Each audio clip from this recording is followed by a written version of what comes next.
اتنی رات کو مومن کا بلاوا وفا کو تشویش میں مبتلا کر چکا تھا۔ وہ جیسے ہی کھٹکھٹا کر اندر آئی تو مومن نے اسے دروازہ بند کرنے کا کہا۔ دروازہ بند کر کے وہ اگلے حکم کی منتظر تھے۔ یہاں آؤ، دو لفظی جواب میں مومن نے اسے اپنے قریب بلایا، جو صوفے پہ ٹانگ پر ٹانگ رکھے بیٹھا تھا اور ایک ٹانگ مسلسل ہلا رہا تھا، جو اس کی ذہنی کیفیت کے ابتر ہونے کا شکار تھی۔ رات کے اس پہر ان دونوں کو ساتھ دے کر کوئی کچھ بھی سوچ سکتا تھا، اور وہ جو سوچ وفا کے ذہن میں چل رہی تھی وہ وفا سوچنا بھی نہیں چاہتی تھی۔ شام سے مومن غصے میں بھرا بھرا تھا، کیونکہ اس کی اسفند سے پہلی دفعہ بول چال بند ہوئی تھی، اور وہ وجہ وفا تھی۔ اب اس کا غصہ تو وفا پر نکالنا ہی تھا نا، اس لیے رات کو اس پہر اسے اذیت دینے کے لیے بلایا تھا۔ وہ اس وقت وفا کو بذریعہ آپ کی بہن کی طرح سوچ رہا تھا، اس کے علاوہ اس کے دل میں کوئی جذبہ نہ تھا۔ وہ ایک دم اٹھ کے کھڑا ہوا اور وفا کے ارد گرد چکر لگانے لگا اور تنزیہ نظر سے دیکھتا ہوا بولا، تمہیں کیا لگا تم اپنے اوپر معصومیت کا چولا اوڑھ کر لوگوں سے ہمدردی لیتی پھرو گی اور میں تمہیں کچھ نہیں کہوں گا؟ مطلب کیا ہے تمہاری اس بات کا؟ وفا لف بھیج کر بولی، تم جو اسفند کے سامنے معصومیت اور مسکین بننے کا ڈرامہ کرتی ہو، کیا میں انجان ہوں اس سب سے ہوں؟ تمہاری غلط فہمی ہے کہ تم کیا سمجھی میرا جگریہ تم پر ترس کھا کر میرے مقابل اتر آئے گا تو میں تمہیں ایسے ہی چھوڑ دوں گا؟ نہ وفا بیوی نہ، میری محبت گل رخ تم صرف اس حویلی کے باہر تھی، لیکن جس دن تم نے اس حویلی کی دہلیز پار کی، اس دن سے تم صرف میرے لیے صرف ایک لونڈی ہو، دل بہلانے کا سامان، جس سے دل تو بہلایا جا سکتا ہے مگر محبت نہیں کی جا سکتی۔ وفا ہی جانتی تھی اس کی باتوں نے وفا کے دل کا کیا حال کیا، اسے کیسے لہو لہان کیا۔ تو تم بھی نکلے نا ایک پس ذہنیت کے وڈیرے جسے صرف جسموں سے محبت ہے۔ وفا کی بات مومن کو کوڑے کی طرح لگی، جس پر وہ بلبلا اٹھا اور وفا کو بالوں سے کھینچ کر اپنے مقابل کیا۔ بہت زبان چلنے لگی ہے میرے آگے، پہلے تو مجھے آپ کہا کرتی تھی، اب تم پر آ گئی۔ اس کے طنزیہ لہجے پر وہ تمسخرانہ انداز پر مسکرائی۔ آپ پہلے تمہیں میں اس لیے کہتی تھی کہ تم میری محبت تھے جس کے لیے احترام واجب تھا، مگر اب تم میرے لیے صرف ایک وڈیرے ہو جس کی عزت میری نظر میں دو کوڑی کی بھی نہیں، جو اپنی عزت کو عزت نہ دے سکے۔ وفا کی بات ختم ہوتے ہی مومن نے اس کے لبوں کو اپنی دستر میں لیا اور اس پر اپنے غصے کی شدت لٹانے لگا۔ وفا نے اسے پیچھے کرنا چاہا تو مومن نے اس کے دونوں ہاتھ پیچھے کی طرف موڑ دیے۔ وفا تکلیف سے بلبلا اٹھی، مگر مومن نے اس پر رحم نہ کھایا بلکہ اس کی سانسیں تنگ کر دی۔ وفا کے حواس سن ہو چکے تھے، اس سے پہلے کہ وہ گرتی مومن پیچھے ہٹا، وہ کھانستی ہوئی نیچے بیٹھ گئی اور لمبی لمبی سانسیں لینے لگی۔ دوسرے ہاتھ سے ہونٹوں کو رگڑتے خون صاف کیا اور رگڑتی چلی گئی تاکہ اس بے رحم کا لمس مٹا سکے۔ میرا لمس مٹانے کی کوشش اچھی تھی، لیکن تب کیا کرو گی جب تمہاری مرضی کے خلاف تمہاری روح میں سرایت کروں گا؟ آئی ایم ڈیم شیورڈ، تڑپو گی تم؟ اس کی مسکراہٹ سے اس وفا کو کراہت محسوس ہوئی۔ یو نو واٹ مومن، تم سے محبت کرنا میری زندگی کی سب سے بری بھول تھی۔ مجھے شرم محسوس ہوتی کہ میں نے تم جیسے پتھر دل سے محبت کی، جو محبت کے میم سے بھی واقف نہیں، جو سمجھتا ہے بستر پہ اچھے ہونے سے وہ عورت کو اپنا غلام بنا لے گا۔ But you are highly mistaken مرد ہو وہ نہیں جو بستر پہ اچھا ہو، مرد وہ ہے جو اپنی عورت کو تحفظ فراہم کرے، جو تم مجھے نہ کر سکے۔ مومن کو وفا کی باتوں نے سر پیر تک جھلسا دیا تھا۔ اس نے مومن کو ایسا رخ دکھایا تھا جس میں اس کی شکل نہایت کراہت آمیز تھی، جو مومن برداشت نہ کر سکا۔ اس نے کمرے سے باہر جاتی وفا کو کمر سے پکڑ کر اندر کھینچا اور کمرہ لاک کرتے سے بیڈ پر پٹکا اور اپنے بٹن کھولنے لگا۔ اس نے جانے انجانے میں مومن کی مردانگی کو چیلنج کر دیا تھا، اور وہ اناکار مارا شخص اب اپنی محبت کو بری طرح روننے کا ارادہ رکھتا تھا۔ وفا اس کے ارادے دیکھ کر ڈر گئی اور جیسے ہی بیڈ سے اٹھنے لگی، مومن نے اس کے دونوں ہاتھوں کو بیڈ سے لگا کر اس پہ تشدد شروع کیا۔ کہاں جا رہی تھی؟ ابھی تو تمہیں پوری رات اپنی کہی ہوئی باتوں پر پچھتانا ہے، اب تمہیں پتہ چلے گا کہ میں اصل مرد ہوں یا نہیں۔ وفا بری طرح بلکنے لگی تھی۔ ایسے مت کرو مومن، میری محبت کو دفن مت کرو، میں مر جاؤں گی۔ میری محبت کی اتنی بڑی سزا مت دو مجھے کہ دوبارہ تمہیں اس سے نگاہ نہ دیکھ پاؤں۔ نہ ڈارلنگ، اب تو میں تم پر ایسی مہر لگاؤں گا کہ تم میرے علاوہ کسی کو سوچو گی بھی نہیں، دیکھنا تو دور کی بات ہے۔ مومن نے اس کے بری طرح جگہ جگہ سے نوچتے ہوئے کہا۔ وہ جنونیت میں اس پر ظلم ڈھاتے ہوئے بھی یہ نہیں چاہتا تھا کہ وفا صرف اس سے محبت کرے، اسے چاہے اس بات سے انجان اس کا یہ فعل وفا کے دل سے اس کی محبت ختم کر دے گا۔ وفا کی مذمت کرتے ہاتھ بے جان ہوتے جا رہے تھے، جسم کا پور زخمی ہو چکا تھا۔ خدارا مومن رک جاؤ، میری محبت مر جائے گی۔ اس کی کانپتی ہوئی سرگوشی پر مومن ایک لمحے کو رکا، لیکن پھر کان بند کیے مکمل مدہوش ہوتا چلا گیا اور وفا کو اپنی جنونیت دکھانے لگا۔ صبح کے 5 بجے اس نے وفا کی جان بخشی کی اور اس کے کان میں سرگوشی کی۔ اگر کبھی نفس کے ہاتھوں مجبور ہو ڈارلنگ تو کبھی باہر منہ مارنے کی بجائے میرے کمرے میں آ جانا، میں سمجھ جاؤں گا اور تمہیں تمہارے حق سے نوازوں گا۔ آخرکار محبت ہو تم میری۔ یہ کہتے ہوئے اس پر سے ہٹا اور وفا نے نیم بیہوشی میں اس کے یہ الفاظ سنے اور پھر وہ ہوش و خرد سے بیگانہ ہوتی چلی گئی۔ مومن اس بات سے انجان مزے کی نیند لوٹنے لگا کہ اس نے وفا کی محبت پر کاری ضرب لگائی ہے، جس سے وفا کی محبت اپنی موت آپ مر گئی تھی۔ اب جو بچا تھا وہ خالی جسم تھا، بغیر کسی احساسات کے، یا شاید اب جان باقی نہیں رہی تھی اس کے وجود میں۔ یہ تو سورج نکلنے پر پتہ چلنا تھا۔ صبح سب ملازموں کو کام کرتا دیکھ کر عصمت بیگم کے ماتھے پر تیوری چڑھے۔ ارے یہ کمبخت ونی کہاں گئی؟ سورج سر پر ہے اور اس مہارانی کی نیندیں نہیں پوری ہو رہی۔ ہماری نیندیں اڑا کر یہ کمبخت اپنی نیندیں پوری کر رہی ہے۔ ان کے چلانے پر سب انہی کی طرف متوجہ ہوئے۔ اے نوری، جا کر اس کو بلا کر لے کر آ۔ نائلہ بیگم پھنکاری، بی بی جی وہ تو رات سے مومن صاحب کے کمرے میں ہے۔ کیا یہ میرے گناہ گار کان کیا سن رہے ہیں؟ دیکھ رہی ہے بھابھی آپ کیسے اس کم ذات نے ہمارے بیٹے پر بھی جادو کر دیا۔ آپ کے منع کرنے کے باوجود وہ لڑکی مومن کے کمرے میں گئی۔ نائلہ بیگم نے اپنی نند شہناز بیگم کو دیکھتے سینہ پیٹتے کہا۔ شہناز بیگم کا چہرہ غصے سے بھر گیا۔ جاؤ نوری، فوراً اس لڑکی کو بلا کر لاؤ۔ شہناز بیگم نے غصے سے کہا تو وہ سر پر پاؤں رکھ کر بھاگی۔ آج آ جائے صحیح، یہ دیکھنا میں کیسے اس کی چمڑی ڈرتی ہوں۔ نوری کے دروازہ کھٹکھٹانے پر مومن کی آنکھ کھلی۔ کون ہے؟ وہ اندر سے غصے سے چیخا۔ صاحب جی میں نوری، وہ بیگم صاحبہ وفا بی بی کو بلا رہی ہیں۔ وہ جو ابھی بھی نیند میں تھا۔ وفا کی بابت سے سن کر اس کی نیند پھک سے اڑی اور اس نے فوراً پلٹ کر اپنے بازو میں دیکھا جہاں وفا پور زخمی حالت میں پڑی ہوئی تھی۔ اس کی رنگت خطرناک حد تک سفید پڑ چکی تھی۔ مومن فوراً اٹھا اور اسے جھنجھوڑا۔ گل رخ اٹھو۔ وفا کے وجود میں کوئی جنبش نہیں ہوئی، جبکہ اس کا سر جسم محسوس کرتے مومن کو اپنی جان نکلتی محسوس ہوئی۔ گل رخ میری جان، آنکھیں کھولو، دیکھو میری طرف، اس نے کانپتے لہجے میں کہہ کر اس کا منہ تھپتھپایا، اس امید میں کہ وہ اٹھ جائے گی، مگر بے سود۔ اگر وفا مومن کا یہ فکر مند لہجہ دیکھ لیتی تو شاید خوشی سے مر جاتی، مگر دیر ہو چکی تھی۔ او مائی گاڈ، یہ میں نے کیا کر دیا؟ اپنے ہاتھوں اپنی ہی محبت کو ادھیڑ دیا۔ اس نے دونوں ہاتھوں سے اپنے بال پکڑ کر نم آنکھوں سے خود کو کوسا۔ اس نے خود سے شدید نفرت ہو رہی تھی۔ وفا کا خیال آتے ہی وہ فوراً ڈاکٹر کو کال کرتا اسے بلانے لگا۔ وفا میری جان اٹھو پلیز، معاف کر دو، میں ایسا نہیں کرنا چاہتا تھا، میں پاگل ہو گیا تھا، غصے سے نہیں سمجھ سکا، ابھی میں تمہیں جان سے بڑھ کر چاہتا ہوں۔ اس نے وفا کو جھنجھوڑتے کہا تو وفا کے جسم پر اپنی وحشی پن کے نشان دے کر اپنے منہ پر تھپڑ مارنے لگا، یہاں تک کہ منہ لال پڑ گیا تھا، زخمی ہاتھ سے خون نکلنے لگا۔ اس نے اپنے ہاتھوں کو دیکھا تو اسے وہ لمحہ یاد آیا جب وفا کے ہاتھ جلے تھے تو اس نے اپنے کمرے میں جا کر اپنے بھی ہاتھ زخمی کر لیے تھے، یہاں تک کہ اس کے ہاتھ خون سے بھر گئے تھے۔ وہ بے شک سب کے سامنے سردار بن کر وفا سے نفرت کرتا تھا، مگر اندر سے وہ اب بھی وہی مومن تھا جو اس کی تکلیف پر تڑپ کر خود بھی اپنے آپ کو اذیت دیتا، مگر کل اس کے بدترین غصے اس کی عقل کھا گیا تھا اور وہ فعل سر انجام دے گیا جس کے لیے وہ خود کو کبھی معاف نہ کر پاتا۔ دروازہ کھٹکھٹانے پر وہ اپنا حلیہ درست کرتا اٹھا اور وفا کا وجود کمفرٹ سے ڈھک کر دروازہ کھولا، جہاں شہناز بیگم غصہ لیے اندر داخل ہوئی اور بغیر اسے دیکھے وفا کی طرف بڑھی تاکہ اسے بالوں سے کھینچ کر نیچے لے جا سکے، مگر وفا کو دیکھ کر ان کے بھی قدم ٹھٹک کر رکے۔ اس کی اتنی بری حالت دیکھ کر ان کا ہاتھ بے ساختہ دل پر گیا اور انہوں نے حیرت زدہ نظروں سے مومن کو دیکھا جیسے اس سے سب کی امید نہ ہو۔ وہ آہستہ آہستہ دستک گئی اور تھوڑی سے شرٹ ہٹا کر دیکھا تو اس کے جسم پر جگہ جگہ اپنے بیٹے کی حیوانیت کے نشان دیکھ کر کپکپا اٹھی۔ انہیں بے ساختہ اس لڑکی پر ترس آیا، بے شک وہ بھی اس سے نفرت کرتی تھی، مگر اس کی حالت ان کا بھی دل چیر گئی تھی۔ ان کے بیٹے نے بھی تو وہی کیا جس کے بدلے میں یہ لڑکیاں آئی تھیں۔ اس کا سفید پڑتا جسم، نیلا پڑتے ہونٹ، مدھم سانسیں ان کو ان کا رب یاد دلا گئی تھی۔ کیا وہ اتنی شفاق ہو گئی تھی کہ دوسروں کی بیٹی سے بھی خود حساب لینے چلی تھی؟ وہ فوراً پیچھے ہوئی، ان کا دل تیزی سے دھڑکنے لگا۔ وہ مومن کی طرف گئی اور رکھ کر اس کے منہ پر تھپڑ مارا۔ تم میں اور ذریعہ میں آج کوئی فرق نہیں رہا۔ مومن شرمندگی سے نظریں جھکا گیا۔ اگر اسے کچھ ہو گیا تو میرے سے نظریں مت ملانا۔ مومن جتنی دفعہ خود کو کوس رہا تھا۔ ڈاکٹر نے جب اس کا چیک اپ کیا تو مومن کو تعصب سے دیکھنے لگی۔ میں نے دوائیں دے دی ہیں اور بے ہوشی کا ڈوز بھی، کیونکہ یہ جتنی تکلیف میں ہے ان کا ہوش میں نہ آنا ہی اچھا ہے۔ ویسے ایک بات کہنا چاہوں گی، مومن تمہارے دوست ہونے کی حیثیت سے جو تم نے آج اس بے ضرر لڑکی کے ساتھ کیا ہے، شاید ہی وہ لڑکی اب تمہیں معاف کر سکے گی، کیونکہ جسم پر جو تم نے زخم دیے ہیں وہ تو شاید منم ہو جائیں گے، مگر جو زخم روح پہ لگے ہوں گے ان کی کوئی معافی نہیں ہوتی۔ مومن سوچوں میں ڈوبا وفا کو دیکھ رہا تھا، جو دنیا جہاں سے بے خبر بے ہوش تھی، اب پتہ نہیں ہوش میں آ کر اس کا کیا ری ایکشن ہوتا۔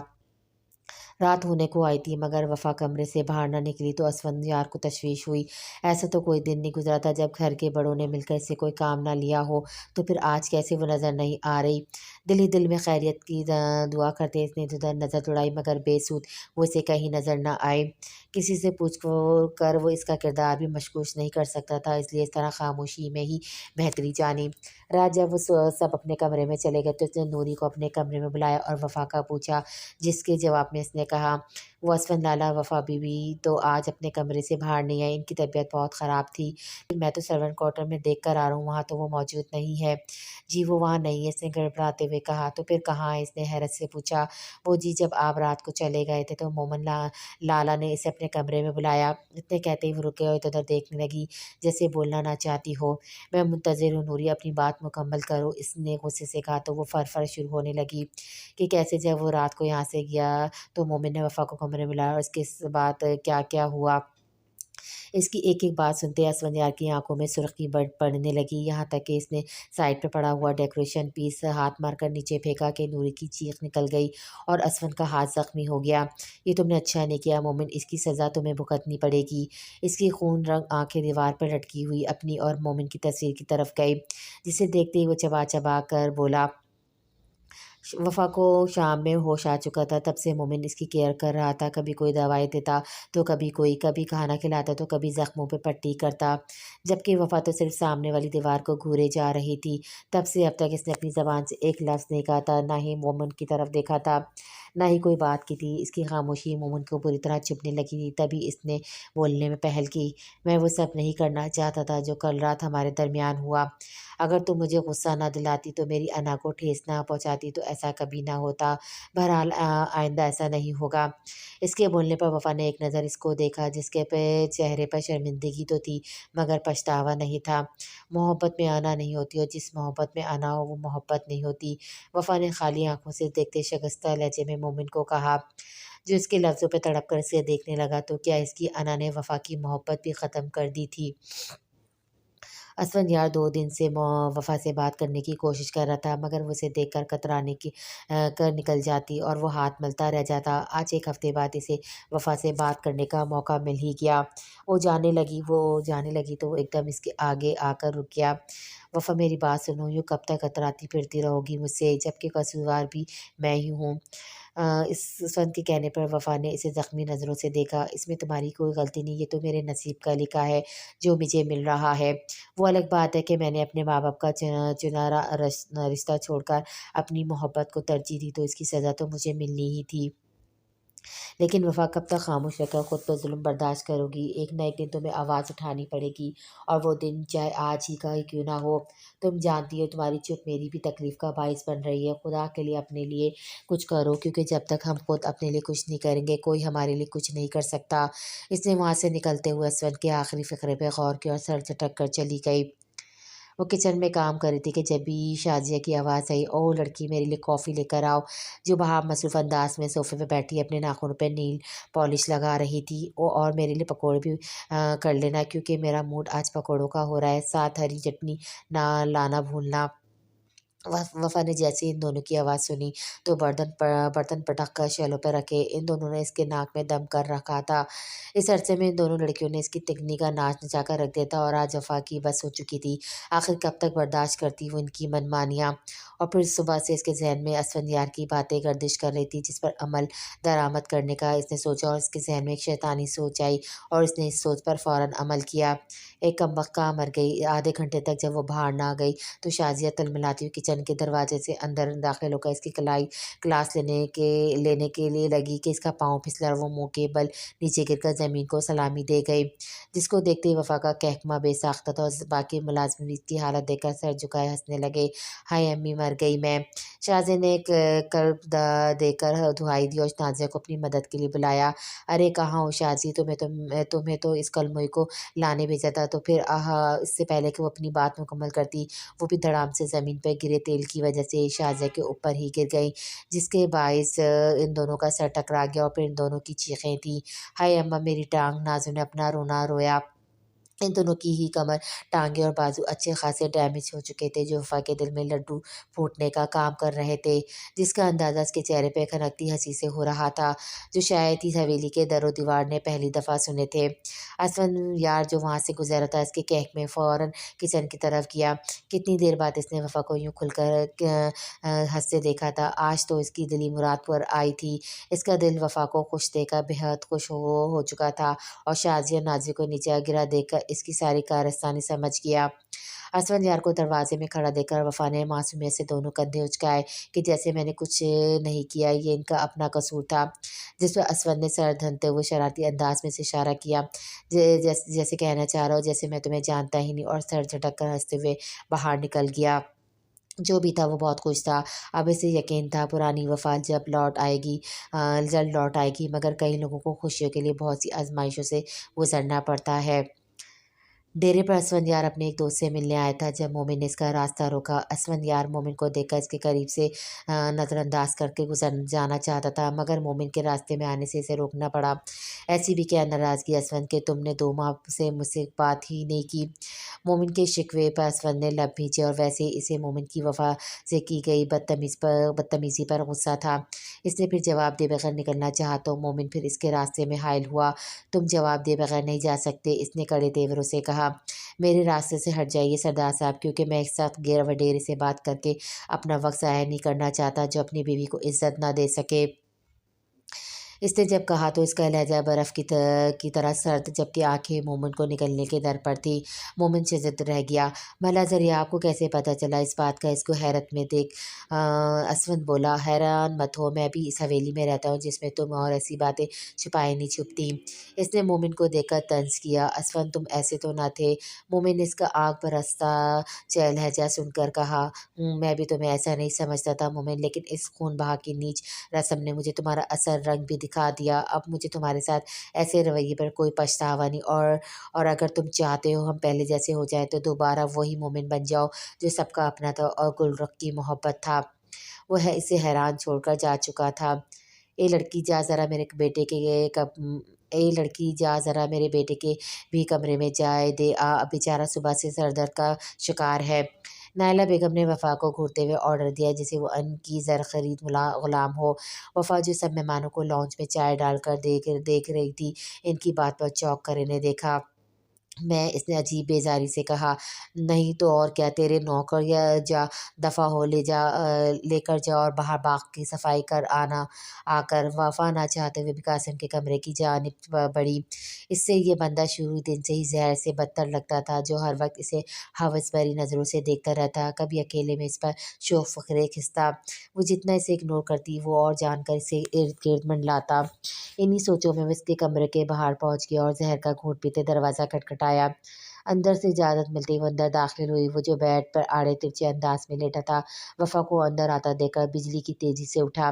ارے واہ، آئیے سرکار، آئیے، قدم رکھیے ہمارے مے خانے میں، ناچیز بے چینی سے آپ کا انتظار کر رہا تھا۔ اس نے اوپاش انداز میں سے آنکھ مارتے کہا تو وہ جی جان سے سلک اٹھی۔ وہ فوراً آگے بڑھ کر میز پر چائے رکھ کر جانے کے لیے پلٹی۔ اس سے پہلے کہ وہ جاتی قاسم نے اس کی کلائی پکڑی۔ ارے اتنی بھی کیا جلدی ہے جانے من، ذرا اس ناچیز کا دل ہی خوش کر جاؤ، تھوڑی سی کرم نوازی کر دو مجھ پر۔ اس نے جھٹکے سے اسے قریب کرتے اس کے ہونٹوں کو فوکس کرتے کہا تو اسے جھٹکنے لگی۔ کمینے انسان، پیچھے ہٹو، میں تمہاری پرائیویٹ پراپرٹی نہیں جسے تم ہتھیانے کے چکر میں ہو۔ اس سے پہلے کہ وہ ہاتھ اس کے گلابی چہرے پہ پھیرتا، اس نے تنفر سے سر پیچھے جھٹکا۔ یہی ادا مجھے تمہارا دیوانہ کرتی ہے، یہ جو تم مجھ سے دور جاتی ہو، بھاؤ کھاتی ہو، غرور کرتی ہو، یہ تم پر جچتا بھی ہے جانے جگر، اور یہی چیزیں مجھے تمہارے لیے بے قرار کرتی ہیں۔ اس سے پہلے کہ وہ اس پہ جھکتا وفا نے آؤ دیکھا نہ تھا سیدھا رکھ کر ایک گھٹنا اس کے ٹانگوں کے درمیان مارا کہ وہ بلبلا کر رہ گیا اور اسے چھوڑ کر اس کا چہرہ سرخ ہو رہا تھا درد سے۔ تمہاری اتنی اوقات نہیں کہ مجھے اپنی دسترس میں لے سکو، تم جیسا ناپاک انسان صرف جہنم میں جانے کے لیے بنا ہے۔ وفا اس پہ لعنت بھیجتی جا چکی تھی۔ ہاں میری جلیبی کتنی دیر بھاگو گی مجھ سے، پا کر تو میں تمہیں رہوں گا، پہلے ہی بہت پاپڑ بیلنے پڑے ہیں تمہارے لیے۔ حویلی میں نازیہ کی شادی کی تیاریاں چل رہی تھی، اس لیے وفا کا نیچے دیر سے آنا کسی نے اتنا نوٹ نہیں کیا۔ مہمانوں سے ہے ویلی بھری پڑی تھی۔ ارے عصمت، تم نازیہ کی شادی پہلے کر رہی ہو جبکہ شازیہ بڑی ہے۔ عصمت بیگم کی خالہ زاد بہن کی بات پر سارے ان کی طرف متوجہ ہوئے اور ان کی ہاں میں ہاں ملانے لگے جب عصمت بیگم نے راز کھولا۔ ارے شازیہ کی شادی تو ہمارے سردار مومن سے طے ہے نا؟ کیوں باجی؟ انہوں نے شہناز بیگم کو اپنی طرف متوجہ کرتے کہا تو وہ بھی مسکرا کر ان کی ہاں میں ہاں ملانے لگی، جبکہ مہمانوں کو میٹھا سرو کرتی وفا کے ہاتھ کپ کپائے تھے ان کی اس بات پر۔ لیکن یہ وینی بھی تو اس کے نکاح میں ہے نا؟ ایک عورت نے پوچھا۔ ہے تو اس کے نکاح میں، مگر ہمارا مومن اس سے کوئی تعلق قائم نہیں کرے گا، اس کی حیثیت اس حویلی میں بس ایک نوکر سی ہے اور نوکر ہی رہے گی۔ یہ کم ذات! انہوں نے وفا کو نخوت سے دیکھا اور اسے بھیج دیا، جبکہ وہ اپنے آنسو کا گلا گھوٹتی رات دیر تک کام کرنے کے بعد اپنے کمرے میں پہنچی تھی جہاں مومن اس کا پہلے سے منتظر تھا۔ کہاں تھی تم؟ مومن کی کڑک آواز نے اس کا استقبال کیا۔ وفا جو پہلے ہی ضبط کی انتہا پر تھی، مومن کے دیکھ کر اس کے زخم اور ہرے ہو گئے۔ میں کچھ پوچھ رہا ہوں تم سے، مومن نے کہا تو وفا نے ناسمجھی سے دیکھا۔ میں کام کر رہی تھی نیچے، اور کہاں جا سکتی ہوں؟ اس نے تستخیرہ لہجے میں کہا۔ اچھا کام کر رہی تھی، کیا تمہیں یقین ہے؟ اس نے اوپر سے نیچے تک وفا کو دیکھتے کہا تو وفا جھنجھلا گئی۔ یقین تو مجھے یہ بھی نہیں تھا کہ آپ کا رشتہ شازیہ سے طے تھا، پھر آپ نے مجھ سے محبت کے جھوٹے وعدے کیوں کیے؟ وفا نے آخر اپنے دل کی بھڑاس نکالی۔ میں اپنے ہر فیصلے میں خود مختار ہوں، نہ ہی آج تک مجھ پر کوئی فیصلہ تھوپ پایا ہے، نہ ہی میں کبھی اپنی مرضی کے خلاف گیا ہوں۔ اس نے سرد لہجے میں وفا کی بولتی بند کی۔ وفا بھی اس کا جواب سن کر خاموش ہو گئی۔ تو یہ صرف بڑوں کی مرضی تھی تو مومن ایسا کچھ نہیں کرے گا، یہ سوچ کر وفا کو تسلی ہوئی۔ مومن وفا کے قریب آیا۔ اگر تم کام کر رہی تھی تو کلائی پر انگلیوں کے نشان کیسے آئے؟ اس نے تشدیدی لہجے میں کہا۔ وفا ہڑبڑا گئی۔ اگر وہ مومن کو قاسم کے بارے میں بتاتی تو کیا وہ یقین کرتا؟ کبھی نہیں، اس لیے اس نے جھوٹ کا سہارا لیا۔ وہ کچھ نہیں، نوری نے ہی زور سے پکڑ لیا تھا۔ تم مجھ سے جھوٹ کب سے بولنے لگی؟ اس نے تمسخر سے کہا۔ اس کی بات پر بادل زور سے گرجے، موسم اچانک خراب ہوا تھا، بوندا باندی شروع ہو چکی تھی۔ کیا مطلب؟ وفا نے کہا۔ یہی کہ تم قاسم کے کمرے میں کیوں گئی؟ کیا میں تمہارے حق میں کوتاہی برت رہا ہوں؟ اس نے ایک ایک لفظ چباتے ہوئے کہا تو وفا صدمے میں گھری اسے دیکھنے لگی۔ مومن یہ کیا بکواس کر رہے ہو؟ پتہ بھی ہے کہ تم مجھ پر کون سا الزام لگا رہے ہو؟ چلاؤ مت میرے پر، بس مجھے اتنا بتاؤ کہ تم اتنی رات کو قاسم کے کمرے میں کیا کر رہی تھی؟ اور یہ تمہارے ہاتھ میں پر اس کے نشان کیسے پڑے؟ اس نے ایک ایک لفظ چباتے ہوئے کہا جو وفا کے دل میں خنجر کی طرح اترے تھے۔ خدا را بس کرو مومن، میری محبت کو گالی مت دو۔ وہ روتے وہ نیچے بیٹھ گئی تھی، مگر مومن کے سر پر تو غصہ سوار تھا جو اس کی عقل کو کھا جاتا تھا۔ اس نے بغیر اس کا لحاظ کیے اس کا ہاتھ پکڑ کر بالکنی سے باہر نکال دیا جہاں بوندا باندی نے تیز بارش کا روپ دھار لیا تھا، اور سلائڈنگ ڈورز بند کر دیا، یہاں تک کہ پردے بھی آگے کر دیے تاکہ وفا کو نہ دیکھ سکے نہ اسے اندر بلا سکے۔ مومن یہ کیا کر رہے ہو؟ پلیز دروازہ کھولو، اس سے ادھر ادھر اندھیرے میں دیکھ کے کہا۔ بارش نے اسے پل میں بھگو کر رکھ دیا تھا۔ ٹھنڈی بارش میں وہ کپکپانے لگی تھی۔ مومن کان بند کیے بیڈ پر لیٹ گیا اور اپنی آنکھوں پر ہاتھ رکھ لیے، اور کب اس کی آنکھ لگی اسے پتہ ہی نہیں چلا۔ باہر وفا سردی میں ٹھٹرتی ہوئی کپکپاتے ہوئے ہاتھوں سے مسلسل دروازہ بجا رہی تھی، مگر مومن پر کوئی اثر نہ ہوا۔ 6 گھنٹے پورے وفا ٹھنڈے پانی سے نیلی پڑ چکی تھی، اب تو اس کی سانسیں بھی تھمنے لگی تھی، اس کے حواس بامشکل قائم تھے۔ عصمت جو فجر کی نماز کے بعد ابھی اپنی بالکنی میں آیا تھا، اپنے ساتھ مومن کی بالکنی میں دیکھا جہاں اسے ایک وجود گمان گزرا جو مومن کی بالکنی کا دروازہ بجا رہا تھا، مگر جب اسے سمجھ آئی تو اس کا سر پر پہاڑ ٹوٹ پڑا تھا۔ وہ فوراً کسی کی پرواہ کیے بغیر اپنی بالکنی سے مومن کی بالکنی میں چھلانگ لگا گیا اور فٹافٹ وفا کو پکڑ کر جو بے ہوش ہو کر ابھی گری تھی نیچے اس کا وجود سٹ پڑ چکا تھا۔ اس نے ایک نظر مومن کے بند دروازے کو دیکھا، اسے لمحہ لگا تھا سمجھنے میں کہ اسے باہر بند مومن نے ہی کیا ہے۔ اس کی تو میں اس سے پہلے کہ وہ غصے سے بالکنی کا دروازہ توڑتا، اس کی نظر وفا پر پڑی جو بے جان ہو رہی تھی۔ اس نے وفا کو جلدی سے اپنے کندھے پر ڈالا اور بامشکل اپنی بالکنی میں چھلانگ لگا پایا اور اسے کمرے میں لے کر آیا جہاں اس نے نوری کو بلایا اور اس کے کپڑے تبدیل کرنے کا کہا۔ وہ کمرے سے باہر جا چکا تھا، اس کا سر درد سے پھٹ رہا تھا۔ مومن اتنے کیسے گر سکتا ہے، یہ سوچ کر اس کے دماغ کو ہلا کر رکھ گئی تھی۔ صبح مومن کی آنکھ کھلی تو وہ کس بندی سے اٹھا۔ کچھ لمحوں بعد اسے ہوش آیا تو جو خیال اسے پہلے آیا وہ وفا کا تھا۔ اسے یاد آیا کیسے وہ برستی بارش میں وفا کو بالکنی میں بند کر آیا تھا۔ ارادہ تو اس کو تھوڑی دیر بند کرنے کا تھا، مگر پھر کب اس کی آنکھ لگی پتہ ہی نہ چلا۔ وہ بجلی کی سی تیزی سے بالکنی کی طرف بڑھا اور فوراً بالکنی کا دروازہ کھلا کیا اور ادھر ادھر پاگلوں کی طرح دیکھتا وفا کی تلاش کرنے لگا، مگر وفا وہاں ہوتی تو اسے ملتی نہ۔ وہ وفا کو وہاں نہ پا کر پاگل ہو بیٹھا تھا۔ وفا کہاں جا سکتی ہے، اسے پاس آسمان نکل گیا یا زمین کھا گئی؟ دروازہ تو بند تھا، پھر وہ کہاں گئی؟ اسون کی بالکنی بھی اونچائی پر تھی، وہ وہاں بھی نہیں جا سکتی تھی، پھر کہاں گئی؟ وہ فوراً باہر بھاگا۔ نوری نوری! وہ نیچے آتے ہی چلایا۔ سب اس کی طرف متوجہ ہو چکے تھے۔ وفا کہاں ہے؟ وہ چلایا۔ ساتھ ساتھ آگے بڑھ کر کچن میں بھی دیکھ آیا تھا، وہ وہاں بھی نہ تھی۔ سارے ناشتے کرتے اس کی بے چینی واضح طور پر دیکھ رہے تھے، جبکہ اسون سر نیچے کیے ناشتے کر رہا تھا، جیسے اسے خبر ہی نہ ہو کہ پاس کیا ہو رہا ہے۔ برخودار! اس پہ کیوں چلا رہے ہو؟ وہ دو کوڑی کی بیگم نیچے تشریف نہیں لائی؟ ساقب صاحب نے ترضی آمیز لہجے میں اس پر طنز کیا۔ مگر گئی کہاں؟ وہ اسون نے پوری حویلی چھان لی تھی جہاں اس کے ہونے کا امکان تھا، مگر ناکامی کے سوا اس کے ہاتھ کچھ نہ آیا۔ وہ تھک ہار کر صوفے پہ بیٹھ چکا تھا، سر ہاتھوں پہ گرائے، آنکھوں میں پشیمانی کے آنسو تھے۔ باقی کسی ملازم کو بھی وفا نہیں ملی تھی۔ کہاں گئی یہ کمذات؟ عصمت بیگم غصے سے بڑبڑائیں، کہیں بھاگ تو نہیں گئی؟ کل موہی نائلہ بیگم غصے سے بھڑکی، جبکہ شہناز بیگم بھی پریشان نظر آ رہی تھی۔ مہمان بھی منہ میں انگلیاں دبائے سارا معاملہ ملاحظہ کر رہے تھے۔ تبھی ڈاکٹر کی آواز پر خاموشی ٹوٹی۔ مسٹر اسون کہاں ہیں؟ مجھے انہوں نے بلایا ہے۔ ڈاکٹر کی آواز پر اسون ناشتہ کر کے ہاتھ صاف کرتا اٹھا اور اس لیڈی ڈاکٹر کے پاس آیا۔ جی میں نے ہی بلایا تھا، آپ نوری کے ساتھ اوپر جائیں، پیشنٹ میرے کمرے میں ہے، اسے جا کر چیک کیجیے کہ اس میں سانسیں باقی ہے یا نہیں، اگر باقی ہیں تو بدقسمتی سے کتنی دیر کے لیے؟ اسون یار نے مومن کو دیکھتے طنز کیا، جو لمحے میں معاملے کی تہہ تک پہنچ چکا تھا۔ نوری ڈاکٹر کو لے کر اوپر چلی گئی تھی، تو اس کا مطلب ہے گل رخ تمہارے کمرے میں ہے؟ مومن نے بے چینی سے اس کی طرف بڑھا۔ تمہیں اس سے کیا؟ اسون نے بے تاثر آنکھوں سے دیکھتے اس سے دریافت کیا۔ کیا مطلب اس سے کیا؟ وہ بیوی ہے میری، میں صبح سے اسے پاگلوں کی طرح ڈھونڈ رہا ہوں اور تم اسے کمرے میں چھپائے بیٹھے ہو۔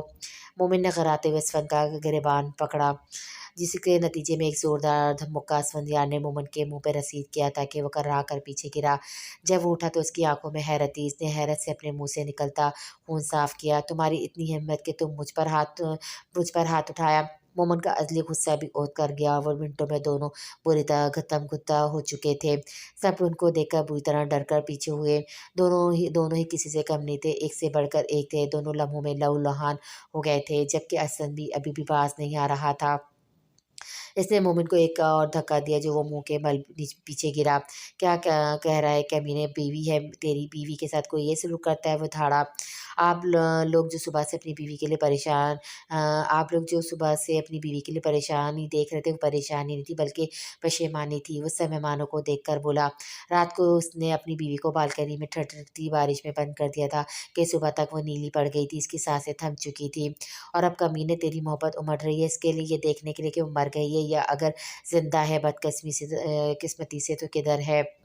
اس نے مومن کا گریبان کھینچ کر اپنے سامنے کھڑا کیا۔ اس کی اس بات پر مومن کی نظریں ذرا شرم سے جھک گئیں، جبکہ سب مہمان آپس میں باتیں بنانے لگے۔ سب حویلی والے حیرت سے مومن کو دیکھ رہے تھے، جسے اتنی شفافیت کی امید نہ تھی۔ اسون یار کی خون رنگ آنکھیں مومن پر ہی گڑی تھیں۔ یہ ہے آپ کا نام نہاد اور سردار جو اپنی عورت کو موت کے منہ میں دھکیل سکتا ہے، وہ آپ سب کی عزتوں کی حفاظت کیسے کرے گا؟ اس نے مومن پر طنز کیا تو سب آنکھوں میں شکوالیت سے دیکھنے لگے۔ اس سے پہلے کہ وہ اور مومن کی درگت مناتا ڈاکٹر کی آواز نے اس کا ہاتھ روکا۔ مجھے انتہائی افسوس سے کہنا پڑ رہا ہے کہ جس نے بھی اس کمزور لڑکی کی حالت کی ہے، اسے شرم سے ڈوب مرنا چاہیے، اس کا نہیں تو کم سے کم اپنی اولاد کا ہی خیال کر لے۔ سب ڈاکٹر کی بات پر حیرت میں گرے اس کا منہ تکنے لگے۔ کیا مطلب؟ نائلہ بیگم حیرت سے بولی۔ یس شی از 3 months pregnant۔ وہ نہایت افسوس سے کہنا پڑ رہا ہے کہ ان کا بچہ نہایت کمزور ہے، اگر آپ نے ان کو خوش نہ رکھا اور ایسے ہی ان پر ظلم کرتے رہے تو اپنی آنے والی نسل سے ہاتھ دھو بیٹھیں گے۔ ڈاکٹر تعصب سے کہتی جا چکی تھی۔ پیچھے سب حیرت میں گھرے رہ گئے، جبکہ اسون نے مومن کا گریبان جھٹکا۔ جا تیری اولاد کی وجہ سے تجھے معاف کیا، اب آئندہ کوئی غلطی مت کرنا، اگر کی تو یہ بات یاد رکھنا تجھ سے تیرا سب کچھ چھین لوں گا، سب کچھ، اور تو خالی ہاتھ رہ جائے گا۔ اس نے مومن کے منہ پر ہلکے ہلکے تھپڑ مارتے کہا، تم اس کی اتنی طرفداری کیوں کر رہے ہو میاں؟ نائلہ بیگم تنگ کر بولی، کیونکہ میں انسان ہوں اور میرے سینے میں دل ہے جو کسی پر ظلم برداشت نہیں کر سکتا۔ اس نے بھی کسی لگی پٹی کے بغیر کہا، خیریت ہے میاں، کہیں تمہیں بھی تو اس نے کوئی ایسا جھانسا تو نہیں دے رکھا؟ عصمت بیگم ذومعنی انداز میں بولی تو اس نے مٹھیاں بیچ کر اپنے آپ کو کچھ سخت کہنے سے روکا۔ میں آپ کو جواب دینا ضروری نہیں سمجھتا۔ اس کی اس بے عزتی پر عصمت بیگم جل بھن گئی۔ امی بابا میں جا رہا ہوں، میری ایک خاص مہمان آ رہی ہیں، اس کے لیے کمرہ تیار کروا دیجیے گا۔ خاص مطلب خاص مہمان، اور اگر اسے کسی نے بھی کوئی بات کی یا ذرا سا بھی طنز کیا تو میں بھول جاؤں گا کہ اس سے میرا کوئی رشتہ ہے۔ اس نے ایک تنقیدی نگاہ پر سب پر ڈالتے ہوئے کہا اور نکلتا چلا گیا۔ مومن کے دل میں جو ذرا شک اسفند کو لے کر آیا تھا، وفا کی بابت اس کی کسی خاص لڑکی کو لانے کی بات سنتے دل صاف ہو گیا۔ مطلب اسفند اپنی محبت کو لا رہا ہے، وہ اس کے لیے خوش ہوا، مگر اس کی تو شادی ہو گئی تھی، ہو سکتا ہے طلاق ہو گئی ہو۔ اس نے اپنے ذہن سے ہی جواب گھڑا، لگتا ہے نعیمہ باجی آپ کے بیٹے نے کوئی پسند کر لی ہے، عصمت بیگم نے ذومعنی انداز میں کہا۔ عصمت، مجھے میرے بیٹے کی پسند پر پورا بھروسہ ہے، اگر وہ کسی کو پسند کرتا ہے تو اس کی خوشی میں میں بھی خوشی میں میری بھی خوشی ہے۔ انہوں نے ایک ہی بات میں انہیں لاجواب کیا اور اوپر وفا کے پاس چلی گئیں۔ مومن صبح کا نکلا رات کو حویلی آیا تھا، کیونکہ وہ اپنے اندر ہمت نہیں جٹا پایا تھا وفا کا سامنا کرنے کی، اس لیے اس کے سونے کے بعد ہی آیا تھا۔ رات کے 2 بجے کا وقت تھا جب وفا کی آنکھ پیاس کے باعث کھلی دائیں طرف نظر گئی تو مومن کو اپنے پاس سوئے دیکھا تعصب سے سر ہلا گئی۔ معافی مانگنا تو یہ شخص اپنی توہین سمجھتا تھا، اس نے مومن کو دیکھ کر سوچا اور پانی کی تلاش میں نگاہ دوڑائی جو آج وہ رکھنا بھول گئی تھی۔ وہ آہستہ سے بستر سے اٹھی اور دروازہ کھول کر باہر نکلی جو باہر ہو کا عالم تھا۔ اس سے پہلے کہ وہ سیڑھیاں اتر کر نیچے کچن میں جاتی، اس نے ایک ہولا محتاط انداز میں نیچے تہہ خانے میں جاتا نظر آیا۔ جانے سے پہلے ہولے نے احتیاط سے ادھر ادھر دیکھا، وہ فوراً پلر کے پیچھے ہوئی۔ دل تیزی سے دھڑک رہا تھا، جیسا ابھی باہر نکل آئے گا۔ وہ دبے قدموں نیچے آئی اور نہ تہہ خانے کے اندر داخل ہوئے۔ اس نے یہ راستہ پہلی بار دیکھا تھا۔ وہ حیرت سے چاروں طرف نظریں دوڑائے جگہ کو دیکھتی آہستہ آہستہ آگے بڑھ رہی تھی، جب اس نے ایک سمت سے غرانے کی آواز سنی، جیسے کوئی شخص کسی کو ہراساں کر رہا تھا۔ وہ ایک سلاخوں والے دروازے کے قریب پہنچی جہاں سے آواز آ رہی تھی۔ مردانہ آواز سن کر وہ شزد رہ گئی۔ اس نے تصدیق کے لیے ذرا سا جھانک کر دیکھا تو قاسم کسی لڑکی پر جھکا نظر آیا۔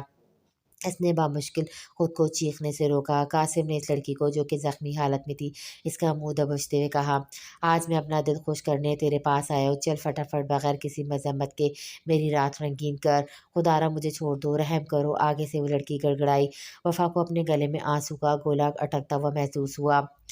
چھوڑوں؟ ہاں، میں نے تو اس حویلی کی لڑکیوں کو نہیں چھوڑا تو تجھے کیسے جانے دوں گا؟ اس نے کہکمہ لگاتے صفاقی سے کہا۔ ایک وہ اجالا بھی بڑا گڑگڑائی تھی سالی، مگر ایک پل لگا تھا مجھے اس کی اکڑ نکالنے میں، اور الزام اس بیچارے ذریعہ پر لگا دیا میں نے، اس نے سینہ ٹھوکتے ہوئے کہا۔ کیا اب تک مجھے کوئی پکڑ پایا؟ کتنی صفائی ذریعہ کو پھنسا کر اس پر الزام لگا کر اسے قصوروار ٹھہروایا، اور وہ بیچارہ اپنی بہن دے کر بھی آج اس کا مکل مومن کی وجہ سے سلاخوں کے پیچھے اپنی ناکردہ گناہوں کی سزا کاٹ رہا ہے، اس نے ہنستے ہوئے غرور سے کہا، جبکہ لفظ بلفظ اس کی سچائی سنتی وفا سناٹوں کی زد میں آ گئی۔ ٹانگیں بری طرح کپکپائی تھیں، مٹھی بھیج کر منہ پر رکھی اور چیخ کو ضبط کیا، خود کو گرنے سے بچانے کے لیے بامشکل دیوار کا سہارا لیا۔ اندر وہ شخص درندہ بنا اس پر ٹوٹ چکا تھا اور وہ باہر کھڑی سسکیاں دبا رہی تھی۔ اندر لڑکی پانی پانی کی فریاد کر رہی تھی۔ جب وہ باہر نکلنے لگا، وفا فوراً لڑکھڑاتے ہوئے باہر بھاگی اور دروازے کی اوٹ میں چھپ گئی۔ جب وہ چلا گیا تو وفا اس کے جانے کا یقین کرتی پانی کا گلاس لے تہہ خانے میں آ گئی۔ سنو، اس کی پکار پر اس لڑکی نے بند ہوتی آنکھوں سے اسے دیکھا۔ یہ لو پانی۔ پانی دے کر وہ خود کو گھسیٹتے ہوئے دروازے تک گئی۔ وفا نے گلاس اس کے منہ کو لگا کر پانی پلایا۔ آپ کون؟ اس نے لڑکھڑاتے ہوئے کہا۔ ایک بدقسمت بہن جو خون بہا میں آئی ہے، مگر تم یہاں کیسے آئی؟ بی بی جی، ہم ملازموں سے بھلا کون پوچھتا ہے، بس اپنا دل بہلانے کے لیے اٹھا لاتے ہیں اور جب سانس گھٹ جائے تو لاش ٹھکانے لگا دیتے ہیں، اس نے سسکتے ہوئے کہا۔ ایسا کیوں کہتی ہو؟ میں ہوں نا تو میں یہاں سے نکال لوں گی۔ وفا کی بات پر اس نے آنکھوں میں چمک لیے سے دیکھا۔ کیا واقعی؟ اس نے حسرت سے کہا۔ اب تو مہینے ہو گئے تھے سورج دیکھے۔ ہاں، میں تمہیں نکال لوں گی۔ کیسے نکالوں گی؟ اس کے لیے تمہیں میری مدد کرنا ہوگی۔ اس نے حامی بھری تو وفا سے اپنے لائے عمل سنانے لگی۔ صبح مومن کو اپنے ضروری کام سے جانا پڑا تھا، جس کے باعث وہ وفا کی غیر موجودگی محسوس نہیں کر پایا تھا۔ دوسری طرف وفا کا یہ سوچ سوچ کر سر پھٹا جا رہا تھا کہ دریافت سلاخوں کے پیچھے کیسے پہنچ گیا۔ کیا اسفندیار بھی اس سب باتوں سے انجان ہے یا وہ سب جانتا ہے؟ اب اسے صرف اس کے آنے کا انتظار تھا۔ وہ انہی سوچوں میں تھی جب باہر سے شور کی آواز پر وہ کچن کے دروازے تک گئی، جہاں اسفندیار لانچ میں ایک لڑکی کے ساتھ بیٹھا تھا، جبکہ سب بڑے پاس ہی بیٹھے تھے۔ وہ ان سب سے ان کا تعارف کروا رہا تھا، اور وفا وہ جہاں تھی وہیں رہ گئی تھی۔ یہ لڑکی یہاں کیا کر رہی تھی اور کیوں آئی تھی؟ اس کے پیچھے اسفندیار کا کیا مقصد تھا؟ اسفندیار کی نظر کچن پہ گئی تو وفا کو بے یقین نظر سے خود کی طرف دیکھتا پایا۔ اس سے پہلے اس لڑکی کی نظریں اس پر پڑتی وہ فٹافٹ کچن کی اوٹ میں ہوئی۔ میرا خیال ہے اب تمہیں آرام کرنا چاہیے۔ اسفند کی بات پر اس لڑکی نے اسپات میں سر ہلایا، کمرے میں جانے کے لیے اٹھ کھڑی ہوئی۔ آپ لوگوں سے مل کر اچھا لگا، ویسے بہت گرمی ہے یہاں، اس نے ایک ہاتھ جھلاتے ہوئے کہا۔ اب میں آرام کروں گی، اسے نخوت سے کہتے ہوئے ایک بازو میں ہینڈ بیگ ڈالا اور دوسرے ہاتھ سے گلاسز بالوں میں ٹکایا اور ٹپ ٹپ کرتی وہ واک آؤٹ کر گئی۔ واہ بھابھی، کیا نخرہ ہے اس کا! نائلہ بیگم نے اپنی بھابھیوں کی طرف دیکھتے ہوئے کہا۔ لیکن ہے تو کافی ماڈرن، عصمت بیگم نے دلچسپی سے لیتے ہوئے کہا۔ وہ دل ہی دل میں اسے عمر کے لیے پسند کر چکی تھی۔ وہ سب سے نظریں بچا کر کچن میں آیا تھا، جہاں وفا رخ موڑے مٹھیاں بیچ کر کھڑی تھی، جسے اپنی اندرونی کیفیت کو کنٹرول کر رہی ہو۔ وفا اسفند کی آواز سنتے اس نے سوال کیا، مگر پلٹ کر نہ دیکھا۔ اسے یہاں کیوں لائے؟ وفا، میری بات، میں نے کہا وہ یہاں کیسے پہنچی؟ آخر مقصد کیا ہے تمہارا؟ وہ مڑے بغیر سرد لہجے میں بولی۔ معاف کرنا وفا، تم تو زندگی بھر اپنے لیے نہیں بولو گی، مگر مجھے تمہارے بچے کا خیال ہے۔ اب وقت آ گیا کہ مومن اپنی محبت قبول کر لے، اور اس کے لیے مجھے اس کی ضرورت پڑی۔ وفا جانتی تھی اسفند ہمیشہ سے اس کے لیے آسانیاں لاتا آیا ہے، اس لیے ہر غم سے دور رکھنا چاہتا ہے اور اس کی زندگی خوشیوں سے بھرنا چاہتا ہے، چاہے اس کے لیے خود کانٹوں پر ہی کیوں نہ چلنا پڑے۔ دریافت جیل میں ہے، اس کے بارے میں تم کیا کہو گے؟ وہ یہ کہتے ہوئے جھٹکے سے پلٹی تاکہ اسفند کے چہرے پر سچ تلاش کر سکے کہ وہ دریافت کی کیسے واقف تھا یا نہیں۔ لیکن جو ایکسپریشنز اس نے اسفند کے چہرے پر دیکھنے کو ملے تھے، اس نے وفا کے یقین کو مہر لگا دی تھی۔